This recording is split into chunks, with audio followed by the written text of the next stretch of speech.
하나님의 말씀 함께 보겠습니다. 신약성경 에베소서 4장 1절에서 3절까지의 말씀입니다. 에베소서 4장 1절에서 3절까지의 말씀을 제가 봉독해 드리겠습니다.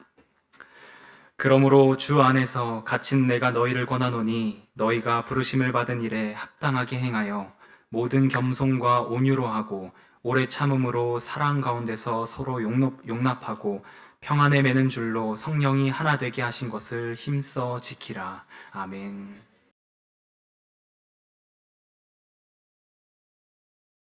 오늘도 주 안에서 예배하는 여러분들의 마음에 주님의 평강이 가득 임하기를 간절히 바랍니다. 우리가 매주일 살펴보고 있는 평화의 기도는 성 프란치스코가 지었다라고 알고 있습니다. 그런데 이미 성 프란치스코는 1000년 전 인물이다 보니까 그가 기록한 기록물에서는 성 프란치스코의 이 기도가 남아있지는 않습니다. 그냥 구전으로만 이 기도는 성 프란치스코가 했을 것이다 라고 구전으로만 전해져 내려옵니다. 그럼에도 불구하고 오랜 시간 동안 이 평화의 기도는 성 프란치스코의 기도라 라고 사람들이 믿고 인정했던 이유가 있다면 한 가지입니다. 그 성 프란치스코의 삶이 기도와 맞닿아 있기 때문입니다. 그래서 그의 삶을 들여다보면 그가 기도한 구절 한 구절 한 구절마다 그의 삶 속에 다 녹아 있음을 우리가 보게 됩니다. 그에 대한 일화 중에서 이러한 이야기가 있습니다. 어느 날 성 프란치스코의 공동체에 속한 제자들이 함께 모여서 우리가 금식을 하자라고 이제 함께 논의를 합니다. 그러다 한 제자가 이렇게 이야기를 합니다. 이번 금식은 참된 경건을 위하여 조금 더 노력을 해서 상위에 죽 그릇을 놓고 우리가 이것을 참아내며 금식을 하자라고 이야기를 합니다. 그러자 제자들이 모두 다 동의를 하죠. 우리도 그렇게 합시다 라고 동의를 합니다. 그런데 눈앞에 먹을 것이 있는 상태에서 금식을 한다는 게 쉬운 일이 아닙니다. 어느 한 제자가 배고픔을 참지 못하여 다른 제자들 몰래 죽을 퍼먹다가 그만 발각이 되고 말았습니다.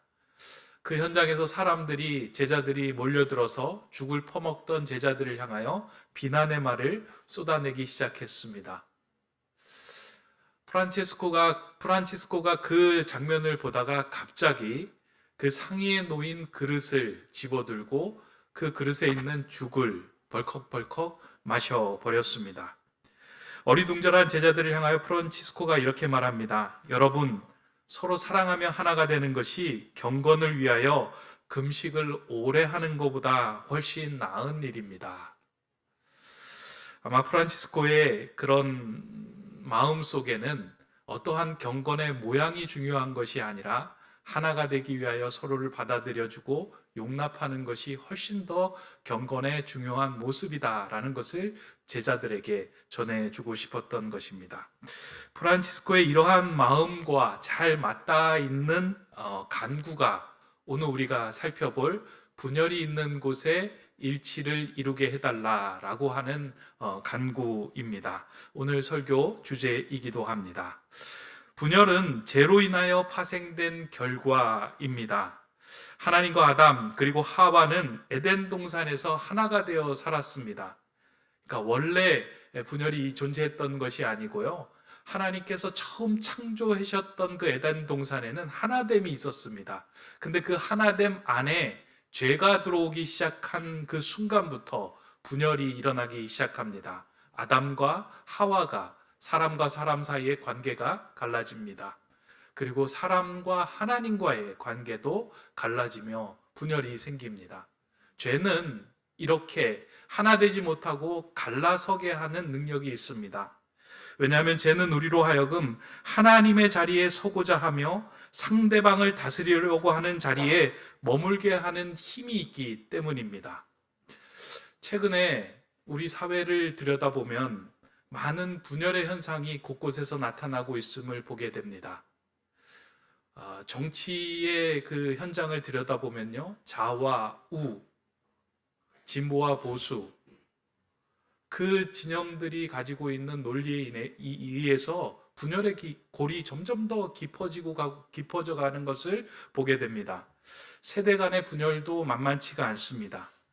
또 남성과 여성이 서로의 차이를 존중하지 못하여 분열되고 있는 모습들도 여러 군데서 발견되고 있습니다. 이렇게 분열이 일어나고 있는 그 뿌리를 자세히 들여다보면 내가 하나님과 같을 수 있다라고 하는 그 착각에서 시작이 됩니다.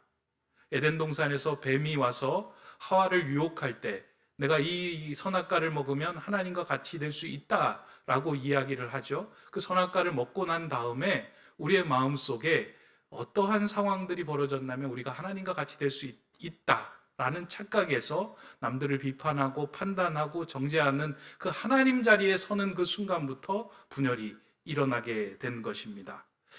오늘 우리가 읽은 성경 본문인 그 에베소 교회에서도 이런 분열이 일어났습니다.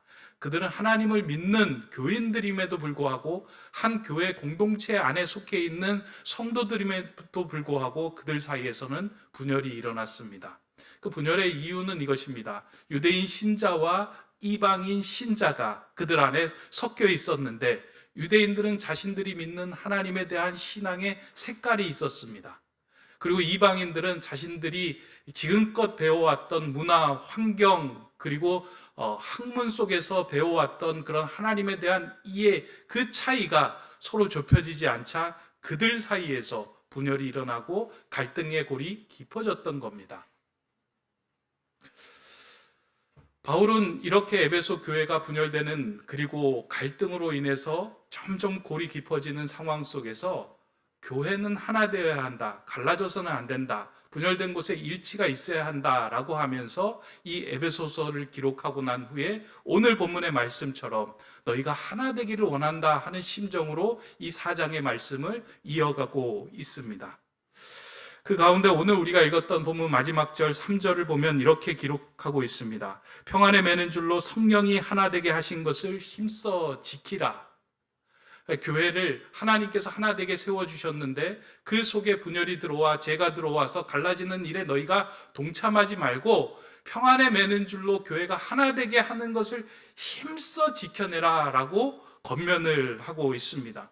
그러니까 마음이 너무 좁은 마음으로 너무 협소한 마음으로 상대방을 밀어내는 것이 아니라 예수 그리스도의 넓은 마음으로 성령님이 주신 마음으로 너희들이 하나가 되면 좋겠다라고 권면을 합니다. 죄로 인해서 분열이 이 땅에 들어왔다면요, 성령으로 인하여 이 땅이 하나 될 수 있는 길을 하나님께서 열어주셨습니다. 그래서 죄로 인해서 분열된 곳에 성령님의 기름 부으심이 있고 예수 그리스도의 마음이 그곳에 임할 때 갈라진 것이 하나 되고 분열된 것이 일치가 됩니다. 사도 바울은 그 마음으로 평안에 매는 줄로 성령이 하나 되게 하신 것을 너희가 힘써 지켜나가는 것이 교회 공동체가 지켜야 할 일이다라고 우리에게 말씀합니다.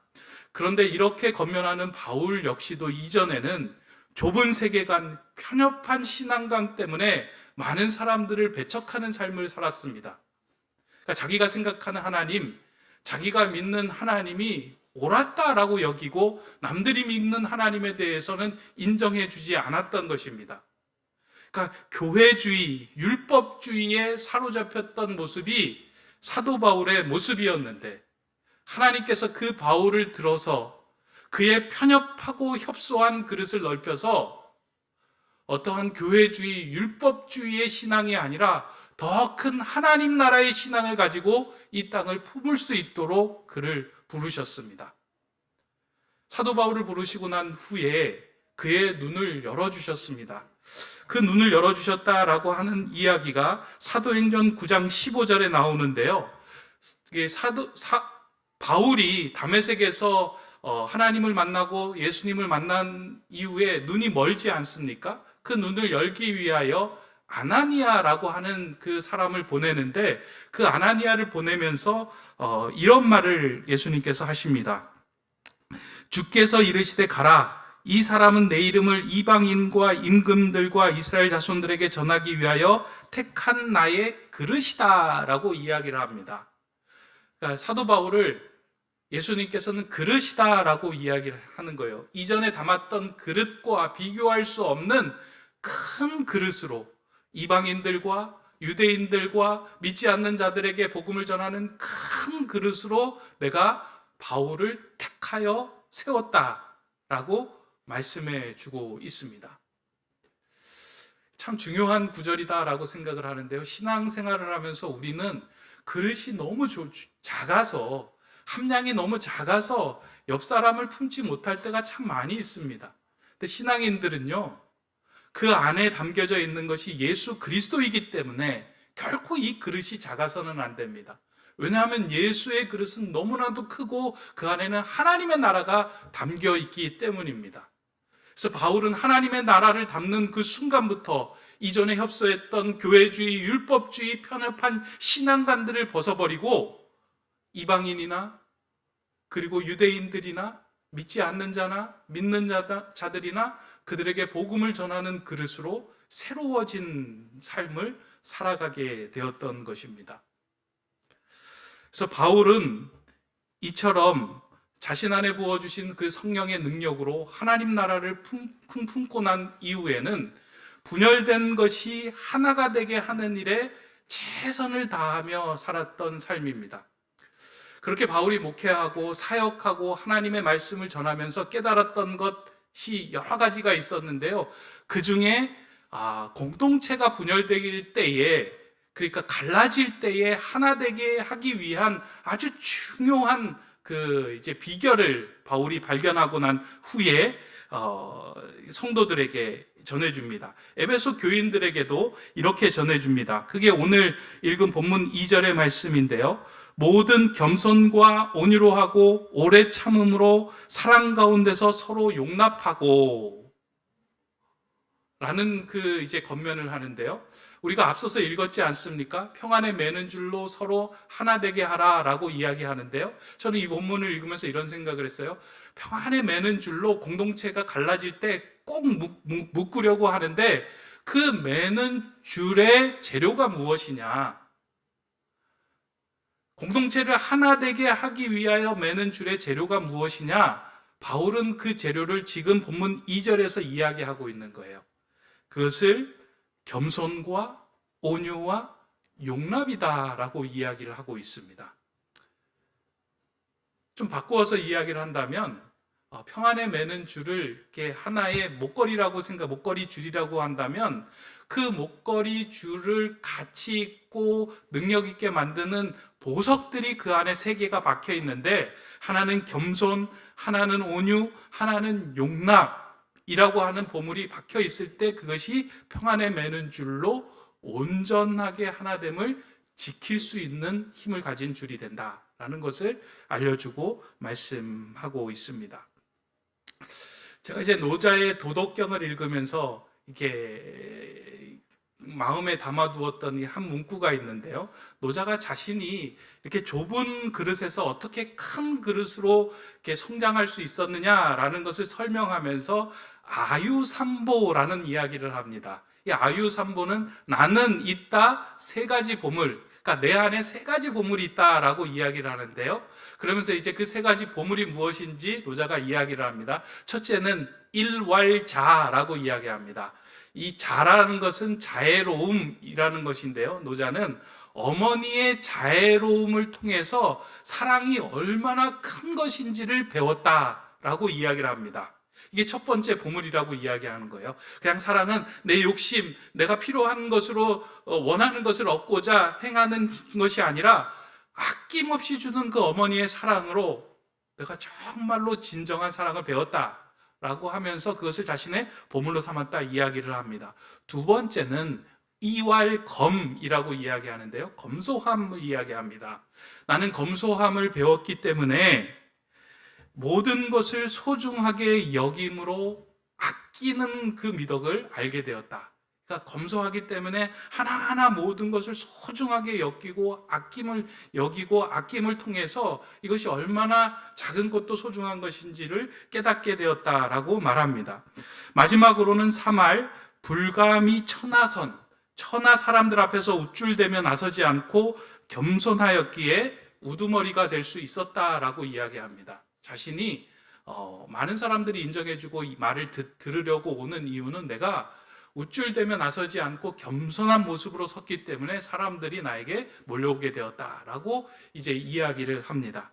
이 세 가지는 세상에서 나약해 보이고 별로 이렇게 가치 있어 보이지 않습니다. 그러나 노자는 자신의 마음 그릇을 한없이 키워주는 것이 이 세 가지 보물 때문이었다라고 이야기를 합니다. 이것을 통해서 자신의 마음 그릇이 넓어졌고 또 갈라진 것을 하나 되게 할 수 있는 힘을 자신이 소유하게 되었다라고 말하면서 아유 삼보를 이야기합니다. 이러한 시선에서 오늘 제가 성경 본문을 읽어 보니까요. 그리스도인이 가져야 하는 세 가지 보물이 이제 눈에 보입니다. 그래서 제가 이름을 붙였어요. 교유삼보. 교인들에게 있어서, 교회에 있어서 꼭 필요한 세 가지 보물이 무엇인가? 그것이 겸손과 온유와 용납이다. 그러니까 교회 공동체가 하나 되기 위해서, 가정이 하나 되기 위해서 그리스도인의 삶이 남들을 분열시키는 것이 아니라 온전하게 싸매기 위해서 꼭 필요한 것, 우리의 마음 그릇을 넓혀주게 하는 것, 그것이 세 가지, 겸손과 온유와 용납이다. 그런데 이것은요, 우리가 우리 스스로 만들어낼 수 있는 것이 아닙니다. 이 성품은, 이 보물은 예수 안에 담겨져 있는 거예요. 그래서 예수 안에서 겸손의 보물을 캐내고, 온유의 보물을 캐내고, 용납의 보물을 캐내어서 우리 안에 가져야 합니다. 그러니까 예배 드릴 때마다요, 우리는 더 겸손해져야 하고요. 예배 드릴 때마다 온유의 보물을 우리의 마음에 새겨야 하고요. 예배 드릴 때마다 우리의 마음 그릇이 넓어지는 용납의 보물이 우리에게 채워져야 합니다. 그러니까 그리스도인으로 신앙생활하면서 이 보물을 잘 가지고 있을 때 우리는 분열이 있는 곳에 일치를 전하는 평화의 도구로 살아갈 수 있습니다. 이 세 가지를 좀 간단하게 하나씩 좀 살펴보면 첫 번째로 우리에게 필요한 보물, 그것이 겸손입니다. 이 겸손은 예수님의 성품이며 예수님 안에 있는 보물입니다. 그러니까 예수님을 따르는 자들이 반드시 캐내어 가져와야 하는 것이 있다면 이 겸손이라는 보물이에요. 예수님이 겸손히 거하는 곳에는 언제나 하나됨의 은혜가 풍성하게 넘치기 때문입니다. 예수님의 삶을, 그리고 예수님의 사역을 자세히 들여다보면 예수님은 항상 겸손의 자리에 서기 위해 최선을 다했습니다. 그리고 그 자리는 언제나 분열이 아니라 하나됨과 일치와 은혜의 자리가 되었습니다. 제가 겸손이라고 하는 단어를 좀 이렇게 살펴보니까요, 이 겸손이라는 단어가 흙이라고 하는 어원과 이렇게 연결되어 있더라고요. 그러니까 겸손이라고 하는 것은 그러니까 내 자신이 흙으로부터 왔다라고 하는 것으로부터 시작된다는 의미입니다.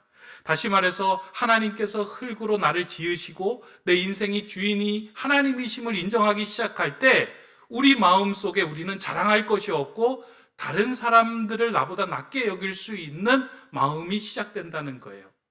그러니까 흙에서 왔는데 우리가 자랑할 것이 무엇이 있겠습니까? 모든 것이 하나님께로부터 우리에게 주어진 것인데 무엇을 자랑하겠습니까? 그냥 다른 사람들을 나보다 낮게 여길 수 있는 마음이 우리 안에 시작됩니다.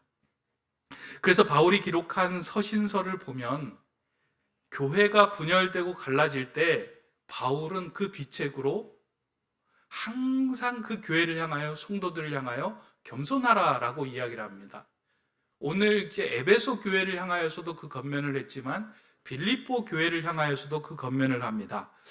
빌립보서 2장 3절의 말씀입니다. 아무 일에든지 다툼이나 허용으로 하지 말고 오직 겸손한 마음으로 각각 자기보다 남을 낮게 여기고, 이 빌립보 교회가 다툼이나 허용 때문에 갈라지는 상황 속에서 권면을 한 내용이 겸손함으로 자기보다 남을 낮게 여겨라 라고 권면을 합니다. 예수님의 제자였던 베드로 사도 또한 교회 안에서 세대의 갈등 그리고 그런 분열이 생겨날 때 겸손하라고 권면하면서 이렇게 말씀합니다. 젊은 자들아, 이와 같이 장로들에게 순종하고 다 서로 겸손으로 허리를 동이라. 하나님은 교만한 자를 대적하시되 겸손한 자들에게는 은혜를 주시느니라. 교회 공동체가 분열이 되고 갈라질 때, 교회 공동체뿐만 아니라 모든 공동체가 갈라지고 분열이 될 때 그 안에 겸손이 아닌 교만이 들어가기 시작할 때 그 공동체는 갈라집니다. 그러니까 우리가 이제 어떤 공동체에 속했을 때요, 다른 사람들을 향하여 이렇게 얘기하죠. 나는 겸손하려고 애를 쓰는데 저 사람 너무 교만해 라고 그 말을 내뱉는 순간부터 그 공동체가 깨지기 시작하는 거예요. 내가 겸손하다 여기고 다른 사람들을 교만하다라고 이야기하는 그 순간부터 하나됨이 사라집니다. 교회에 많은 영향력을 미쳤던 이 어거스틴의 일화 가운데 이 겸손에 관한 이야기가 있습니다. 어느 날 제자가 찾아와서 이 어거스틴에게 이렇게 묻습니다. 선생님, 최고의 덕목, 이 땅을 살아가는 우리가 가져야 할 최고의 덕목이 무엇입니까? 그래서 어거스틴이 대답하죠. 겸손이다. 그러면 선생님, 두 번째 덕목은 무엇입니까? 두 번째도 겸손이다. 선생님, 그러면 세 번째 덕목은 무엇입니까? 세 번째도 겸손이다. 그럼 선생님, 겸손이라는 건 과연 무엇입니까? 그것은 내가 겸손하지 않다고 고백하는 것이다. 그러자 제자가 다시 이야기합니다. 그러면 겸손하지 않다는 것은 무엇입니까? 어거스틴이 대답합니다. 나는 지극히 겸손한 자다라고 말하는 것이다. 좀 이해가 되시나요? 겸손하다 하지 않는다 막 이야기를 하면서 좀 혼동될 수는 있지만 겸손이라고 하는 것은 참 정의 내리기는 어렵습니다. 그러나 겸손하게 살아가는 것도 더 힘들기도 합니다. 우리가 흉내낼 수는 있지만 마음 깊숙한 곳에서 겸손을 꺼내놓는 삶은 참 어려운 것 같습니다. 그러나 우리가 예수 안에서 그 겸손의 보물을 캐내어 그 겸손의 삶을 살아가기 시작하는 그 자리에서 하나님의 나라가 이루어집니다. 여러분 마음에서요, 저는 이 겸손이 좀 다시 한번 여러분 마음에 그리고 제 마음에 채워지는 보물이 되면 좋겠다 생각이 듭니다.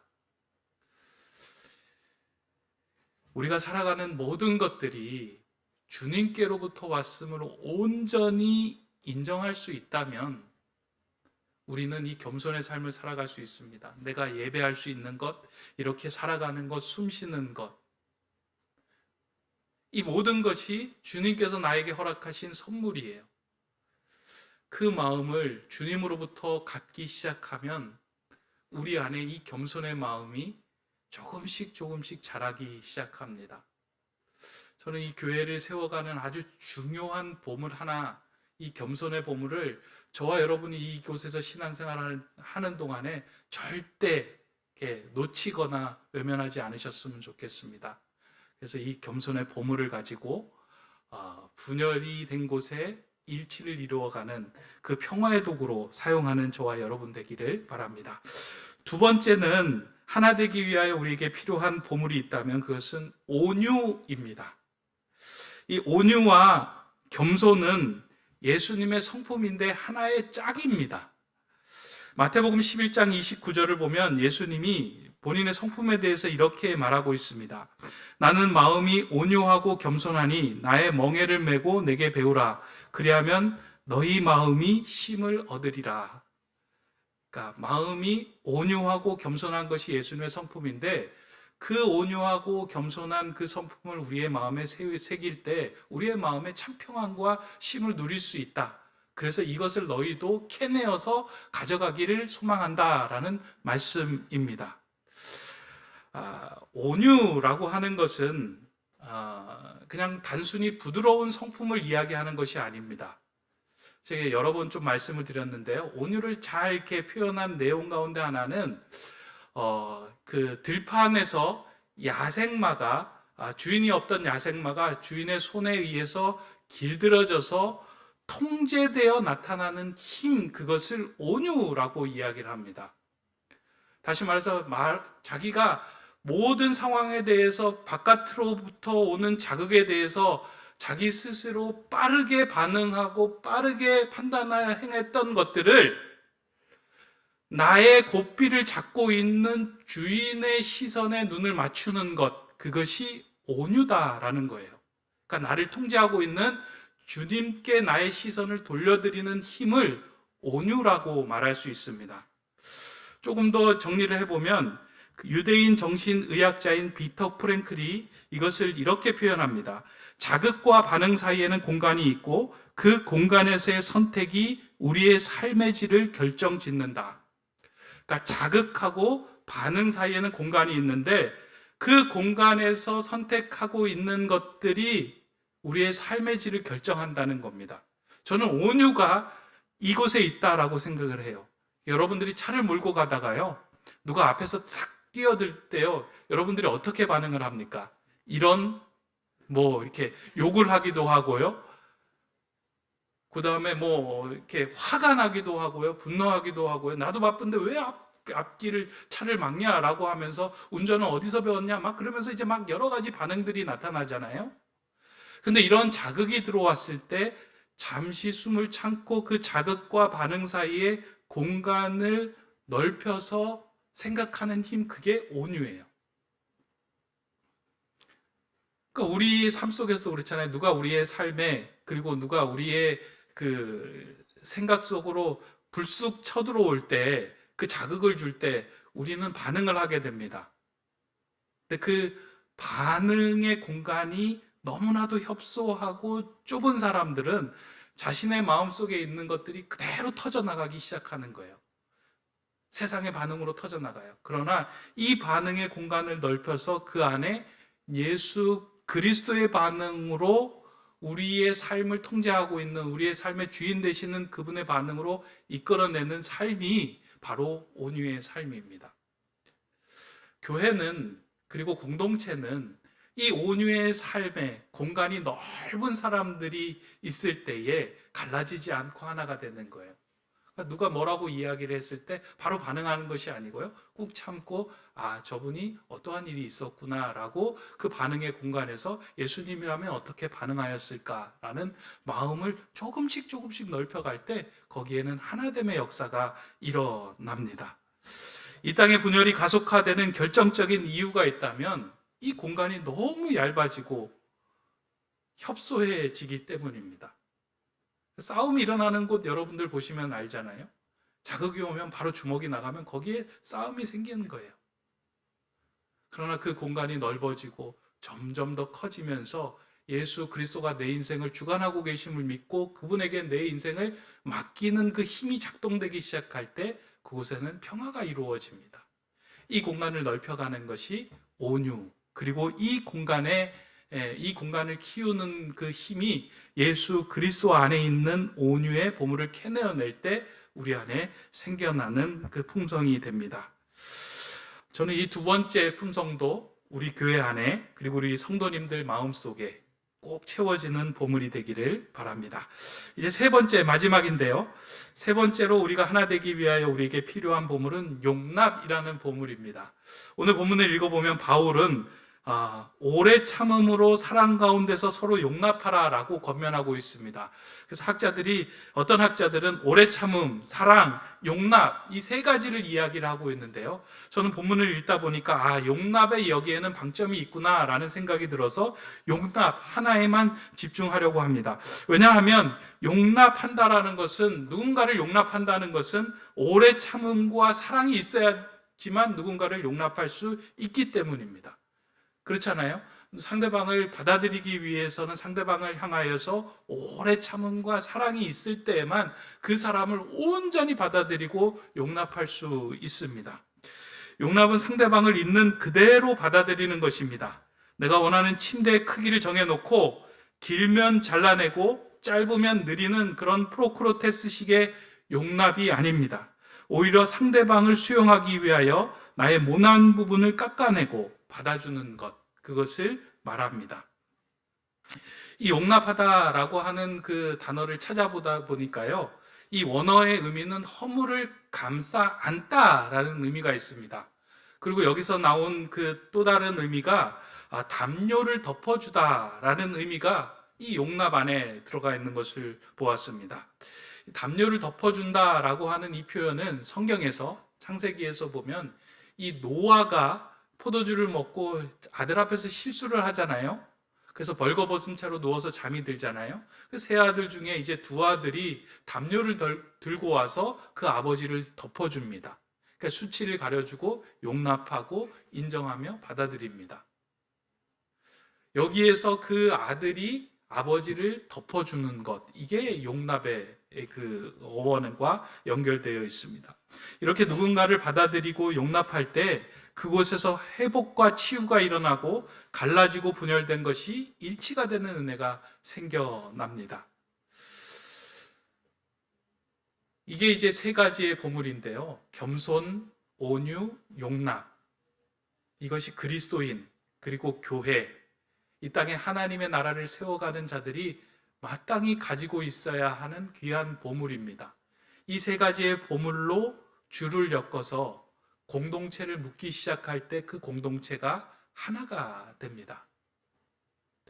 하나님께서는 우리를 이 땅에 교회로 불러주시고 이 교회에서 신앙생활하게 하셨는데요. 그 이유는 이 교회 안에서 우리가 그냥 너희들 즐거워라, 너희들 행복해라 하고 이 자리에 불러주신 것이 아니에요. 이 땅이 갈라지고 분열된 곳에서 하나님의 나라는 어떻게 일치를 이루어가는지를 보여주기 위하여 이 교회를 세워주신 거예요. 세상 사람들이 이 교회를 보고 교회도 마찬가지다, 갈라지고 분열하는구나, 이것을 보여주기 위해서 교회를 세워주신 것이 아니고요. 교회는 다르구나, 하나님 나라는 다르구나, 저 안에 가보니까 분열된 것이, 갈라진 것이 하나가 되고 일치가 되는 무엇이 있구나. 왜 그럴까? 그 안에는 겸손이 있고, 그 안에는 온유가 있고, 그 안에는 용납이 있음을 보여주는 공동체로 이 땅에 세워주신 거예요. 그런 의미에서요, 저와 여러분들은 이 세 가지 부분을 늘 마음에 새기고 우리 공동체를 하나 되기 위하여 하는 것에 애써서 지켜내야 합니다. 높은들교회 세움교회가 이제 시작이 되고요. 이제 첫 출발을 하려고 하는데 여러모로 이제 공동체가 세워지고 모임이 막 세워집니다. 그럴 때 여러분들의 마음속에 늘 이제 목걸이처럼 걸려져 있어야 되는 것이 무엇이냐면 겸손과 온유와 용납의 줄이에요. 여러분들 안에 먼저 이것이 새겨져 있어야 합니다. 이제 다음 주부터 우리 교회에서 순모임이 시작이 되는데요. 여러분, 순모임 하면서 기대가 됩니까? 걱정이 됩니까? 아마 기대 반 걱정 반인데요. 걱정은 왜 될까요? 성도님들이, 교인들이 교회 다니면서 상처를 많이 받는 곳이 어디냐면 공동체와 모임이에요. 모임하다가 누군가 툭 던진 이야기로 누군가 말하는 것에 상처를 받고 여기가 아닌가 보다 하고 상처를 받고 힘들어하는 것이 그 공동체와 모임이다 보니까 모임을 하자 그러면 두려운 마음들이 있습니다. 근데 이걸 이겨내야 합니다. 우리가 그 공동체를 통해서 겸손과 온유와 용납의 그 보물을 가지고 주님, 내가 분열된 곳에 일치를 이루는 사람이 되게 해주십시오. 이 세상이 점점 더 분열되고 있는데 여기에 분열에 더 힘을 실는 인생이 아니라 분열된 것이 하나 될 수 있는 평안에 매는 줄을 되게 해 주십시오. 그 일을 위해서 우리가 이 땅에 세워지고 교회로 부름받은 것입니다. 그래서 저는 이 실험을 우리 교회에서, 이 시도를 우리 교회에서 하면 좋겠다 생각이 됩니다. 그래서 순모임 하면요, 열심히 모이는 거예요. 그리고 겸손하고 온유하고 용납을 베풀어 보는 거예요. 하나 되는 것을 보여주는 거예요. 하나님 나라는 이렇구나. 그렇게 애쓰기 시작할 때 그 안에서 치유와 회복과 하나님 나라에 허락해 주신 모든 은혜들이 그 안에서 펼쳐지고 열려집니다. 저는 노프트 세움교회에서 신앙생활하면서 그 은혜와 축복을 모두 다 누리시기 바랍니다. 그 일을 위하여 여러분들의 마음속에 교유삼복, 겸손과 온유와 용납의 보물을 품고 살아가시기를, 그런 평화의 도구가 되시기를 주님의 이름으로 축원합니다. 기도하겠습니다. 평강의 주님, 오늘 예배하는 우리에게 주님 안에 묻힌 보배를 발견하게 하심에 감사를 드립니다. 예수 그리스도 안에 있는 겸손, 온유, 용납의 보물을 캐내어 분열되고 갈라진 곳에 전하며 하나가 될 수 있는 평화의 도구로 우리가 쓰임받게 하여 주시옵소서. 특별히 우리 높은 뜻 세움교회가 이제부터 시작되는 모든 순모임과 나눔의 자리가 분열되고 갈라지는 자리가 아니라 성령으로 하나 되어 그 안에서 치유와 회복과 은혜를 경험하는 하나님의 나라가 되게 하여 주시옵소서. 그 일을 위하여 쓰임받는 모든 성도와 교회 되게 하여 주시옵소서. 예수 그리스도의 이름으로 기도드립니다. 아멘.